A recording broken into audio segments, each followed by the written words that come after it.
नमस्कार दोस्तों, आप सभी लोगों का स्वागत है। आप सबके अपने सेशन बीपीएससी स्टडी आईक्यू पे बच चुके हैं 4। और आई नो आई अंडरस्टैंड कि आज त्योहार खत्म हुआ है, यानी कि छठ पूजा का समापन, इसके साथ ही साथ इस साल के फेस्टिवल का भी समापन। आज का जो दिन होता है ना, बहुत अजीब लगता है। ऐसा लगता है मान के चलो कि सब कुछ खत्म हो गया, बट कोई नहीं, अब पढ़ाई लिखाई पे थोड़ा ध्यान देते हैं। और इसी क्रम में दोस्तों, आज के इस टॉपिक में हम लोग कवर अप करने वाले हैं क्लाइमेट ऑफ बिहार, यानी कि बिहार की जलवायु को आज के सेशन में हम लोग कवर अप करने वाले हैं। एक गाना आपने सुना होगा, सनम बदलना जाना तुम मोहब्बत, सनम बदलना जाना तुम मौसम की तरह। तो दो चीज होती है, एक होती है क्लाइमेट और एक होता है मौसम। मौसम जो है वो हमेशा बदलते रहता है, जबकि क्लाइमेट की बात हम करते हैं दोस्तों, तो जो क्लाइमेट होता है यह कांस्टेंट होता है। जैसे बिहार का क्लाइमेट एक मॉनसूनल टाइप ऑफ क्लाइमेट है। जैसे अगर हम बात करते हैं, आपको पता होना चाहिए कि हमारी जो पृथ्वी है, वो पृथ्वी जो है, जैसे मान लीजिए इक्वेटर है, यहां पे ट्रॉपिक ऑफ कैंसर, यहां पे ट्रॉपिक ऑफ कैप्रिकॉर्न, यहां पे अगर हम बात करते हैं 66.5 डिग्री पे आपको आर्कटिक सर्कल, यहां पे एंटार्क्टिक सर्कल है।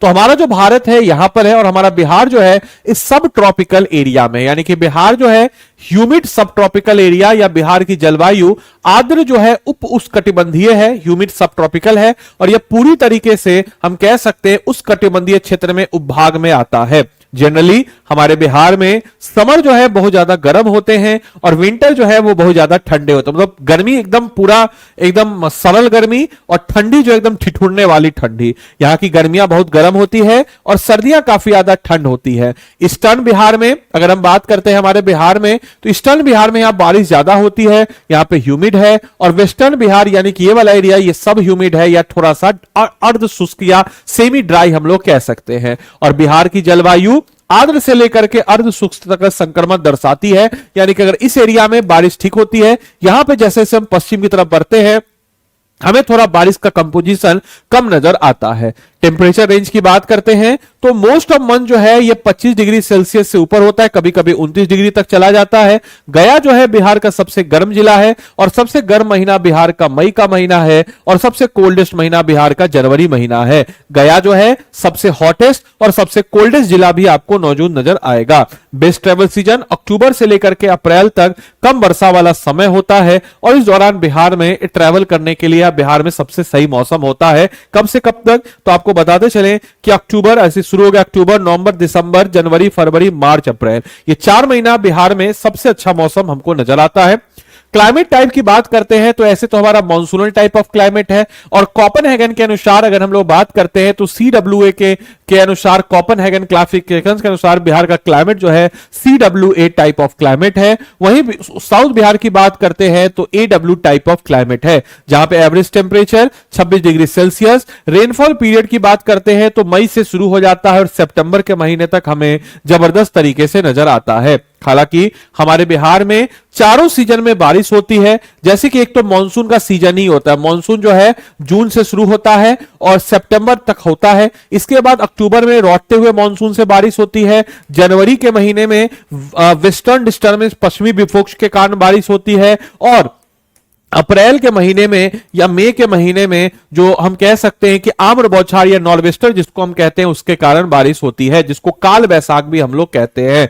ईस्ट बिहार में 200 सेंटीमीटर तक भी किशनगंज में बारिश हो जाती है। वहीं वेस्ट बिहार में एवरेज जो है 100 सेंटीमीटर देखा गया है। नॉर्वेस्टर जो की बात अगर हम करते हैं तो पछुआ आंधी है, ट्रॉपिकल साइक्लोन के कारण काफी ज्यादा आप देखते होंगे, इसको काल बैसाख कहा गया। काल बैसाख मतलब बैसाख के महीने में काल लाता, आप सुनते हुएगा ठनका गिरा, ये गिरा, वो गिरा, तो उस ठनका गिरने से बहुत सारे लोग मारे जाते हैं। तो यहां पे thunder storm beneficial for pre kharif, जो खरीफ फसल के शुरुआती खरीफ फसल है उसके लिए बेनिफिशियल होता है, खासकर जैद फसल के लिए। और ईस्टर्न बिहार पे टेम्परेचर इसके कारण काफी हद तक रिड्यूस भी हो जाता है। इसके अलावा हिमालय की निकटता जो हमारे बिहार में जो हमारे जलवायु को काफी ज्यादा प्रभावित करती है, वो है हिमालय की निकटता। इसके अलावा ट्रॉपिक ऑफ कैंसर की समीपता और बंगाल की खाड़ी यानी कि समुद्र से दूरी, और साउथ वेस्ट मानसून से हमारे यहां सबसे ज्यादा बारिश अगर किसी से होती है तो साउथ वेस्ट मानसून थे। जबकि नॉर्वेस्टर और समर विंड जो है इसके कारण जो है गर्मी के समय में गर्म हवा चलती है जिसको हम लू कहते हैं, और ठंड के समय में ड्राई ड्राई कोल्ड विंड चलता है जिसको हम शीतलहर भी कहते हैं। समर मार्च से जून तक लगभग होता है और हॉटेस्ट और ड्राई जो है लू विंड चलता है, इसका डायरेक्शन होता है वेस्ट टू ईस्ट। वहीं रेनी सीजन जुलाई से अक्टूबर तक। जुलाई सबसे ज्यादा बारिश वाला जिला होता है, सबसे ज्यादा बारिश जो है किशनगंज जिले में हमें मौजूद नजर आती है और मानसूनल रेनफॉल जो है फ्लड और पैडी कल्टीवेशन के लिए इंपॉर्टेंट है। वहीं विंटर जो है नवंबर फरवरी में कोल्ड और शॉर्ट डेज जो है और साथ ही साथ यहां पे लॉन्ग नाइट्स हमको नजर आ जाता है। इसके अलावा हम अगर बात करते हैं आईटीसीजेड, आईटीसीजेड क्या होता है तो इंटर ट्रॉपिकल कन्वर्जेंट जोन। जैसे मान के चलिए कि सूर्य जो है हमारी पृथ्वी झुकी होने के कारण सूर्य की रोशनी जो है कभी नॉर्थवर्ड शिफ्ट होती है, कभी साउथवर्ड शिफ्ट होती है। तो इस सूर्य की रोशनी के शिफ्टवर्ड होने के कारण समर और जो जहां पे सूर्य की रोशनी ज्यादा होगी वहां पे सूर्य की रोशनी ज्यादा मतलब टेम्परेचर ज्यादा होगी।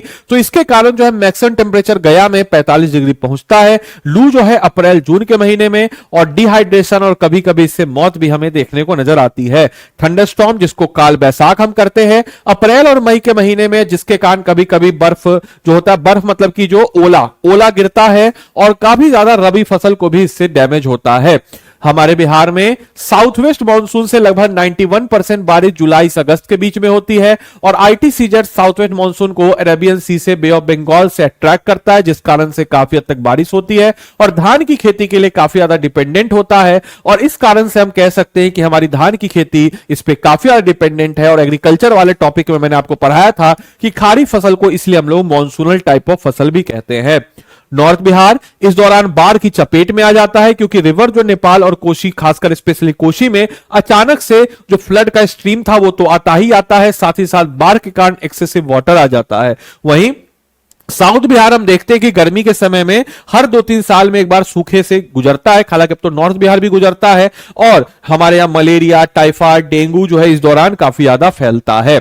बाकी आपको बताते चले एक एवरेज रेनफॉल जून के महीने में 185.5 डिग्री सेल्सियस, 150.5 रेनफॉल, जुलाई में 340.5 और अगस्त में 259 रेनफॉल। ये हमारे बिहार के सबसे ज्यादा बारिश वाला है। क्योंकि अब देखिए आपके दिमाग में आएगा सर फिर भी हमारे बिहार का एवरेज रेनफॉल 122 या 123 क्यों है? क्योंकि साल में जो है अनइवन डिस्ट्रीब्यूशन है बारिश का। इस 3 महीने में सबसे ज्यादा बारिश जून, जुलाई, अगस्त में हमको नजर आती है। इसके अलावा रिट्रीटिंग मानसून यानी कि लौटता हुआ मानसून, जो आप कभी कभी आप दुर्गा पूजा में देखते होंगे, सुनते होंगे या देखते भी होंगे कि जबरदस्त बारिश हुई, अभी भी हुई थी। तो ये जो मानसून जो है वापस आता है दुर्गा पूजा के समय में, हल्का फुल्का बारिश होता है। इसको हम लोग हथिया नक्षत्र कहते हैं, जहां ठीक ठाक बारिश हो जाती है और इस कारण से विंटर सीजन का एक ट्रांजिशनल फेज के रूप में नजर आता है। यहां पे अचानक से टेम्परेचर 34 डिग्री से 25 डिग्री पे फॉल करता है अक्टूबर एंड तक और इस कारण से फॉल टेम्परेचर होने के कारण छोटे दिन छोटे होने लगते हैं और दिसंबर जनवरी का महीना सबसे ठंडा महीना, जहां पे 19.4 डिग्री से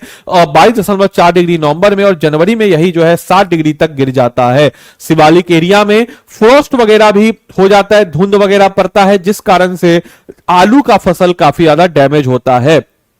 इसके अलावा ठंड के महीने में पश्चिमी विमोक्ष यानी कि जो मेडिटेरियन सी है वहां से जो टेम्परेट साइक्लोन यानी कि जो एक्स्ट्रा ट्रॉपिकल साइक्लोन या ललाट चक्रवात है उनके कारण जो है लाइटर रेनफॉल भी होता है, जो कि रबी फसल के लिए काफी बेहतर माना जाता है। इसके अलावा कुछ इंपॉर्टेंट पॉइंट्स, बिहार का climate type CWA type of climate है कोपेनहेगन के अनुसार। ईस्टर्न बिहार ह्यूमिड और वेस्टर्न बिहार सब ह्यूमिड है। रेन मंथ का अगर हम बात करते हैं तो जून अगस्त का, फ्लड नॉर्थ बिहार में, ड्राउट साउथ बिहार में, नॉर्वेस्टर जो है प्री खारिफ फ्लॉक के लिए बेहतर है। गया हॉटेस्ट मई में, कोल्डेस्ट जनवरी में। विंटर रेन जो है वेस्टर्न डिस्टर्बेंस के कारण होता है और अक्टूबर से अप्रैल का महीना बिहार में सबसे बेहतर माना जाता है। कुछ क्वेश्चन है, बिहार का क्लाइमेट टाइप क्या है? Tropical monsoon, humid sub tropical, arid climate, Mediterranean climate, बताइए। Question number 2, hottest place in Bihar कौन सा है? Patna, Bhagalpur, Gaya, Muzaffarpur. Question number 3, maximum rainfall Bihar में कब होता है? मार्च, जून, मई, सितंबर, अक्टूबर, फरवरी, नवंबर, अप्रैल। Question number 4,